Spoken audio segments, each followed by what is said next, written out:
और चलिए इस बीच आपको एक बड़ी जानकारी दे दें। इलाहाबाद हाई कोर्ट ने डीजीपी मुकुल गोयल को बड़ा आदेश दिया। कल तक प्रयागराज नहीं छोड़ने का निर्देश है। सफाई देने में नाकाम डीजीपी कल भी कोर्ट में हाजिर होंगे। बड़ी जानकारी इस वक्त आपको दे रहे हैं। कोर्ट ने तत्कालीन एसपी मैनपुरी को हटाने के निर्देश दिए और कोर्ट ने कहा था कि उन्हें हटाएं या फिर जबरन सेवानिवृत्ति उन्हें करे। जवाहर नवोदय विद्यालय मैनपुरी की छात्रा की संदिग्ध मौत का ये मामला है। पोस्टमार्टम रिपोर्ट देखने से लगता है कि छेड़छाड़ की गई है। हाई कोर्ट की तरफ से ये टिप्पणी की गई। मोहम्मद मोइन इस वक्त हमारे साथ जुड़ चुके हैं। मोइन, लगातार इस मामले में हाई कोर्ट की सख्त टिप्पणी हम देख रहे हैं और एक बार फिर से मुकुल रॉय के लिए ये बड़ा आदेश है। जी बिल्कुल, देखिए ये मैनपुरी का 2 साल पुराना मामला है जहां नवोदय विद्यालय में एक छात्रा ने सुसाइड किया था। संदिग्ध हालत में उसका शव पाया गया था। उसमें जो पंचनामा किया गया था, जो पोस्टमार्टम हुआ था, वो संदेह पैदा करने वाला था। उसको लेकर सवाल उठाए गए थे और वो मामला इलाहाबाद हाई कोर्ट में आया था। इलाहाबाद हाई कोर्ट में आने के बाद कोर्ट ने इस मामले में तल्ख टिप्पणी की थी और जो तत्कालीन एसपी थे उनके खिलाफ कार्रवाई करने को कहा था। लेकिन उनके खिलाफ जब कार्रवाई नहीं की गई तो कोर्ट ने आज इस मामले में यूपी के डीजीपी को तलब किया। डीजीपी खाली हाथ है, वो कोई कार्रवाई रिपोर्ट लेकर नहीं आए।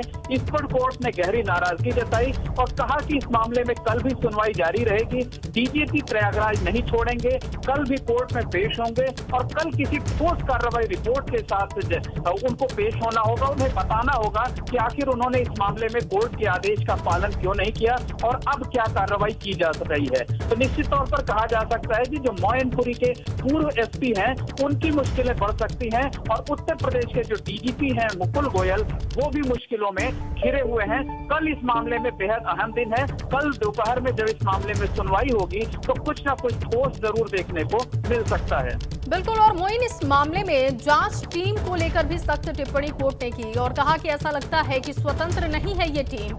मुकुल गोयल के लिए भी बड़ा आदेश है। इसके साथ साथ जांच टीम को लेकर अब तक जो सख्त टिप्पणी की गई उसके बाद आगे की कार्यवाही अब क्या दिखाई दे रही है? देखिए, सितंबर 2019 में जब ये घटना घटी थी तभी ये सियासी गलियारों में भी खूब गूंजी थी। मैनपुरी के लिए काफी दिनों तक चर्चा का सबब बनी हुई थी और इसी मामले में जो तत्कालीन डीएम थे, जो एसपी थे, उनको हटाया भी गया था, उनका ट्रांसफर किया गया था।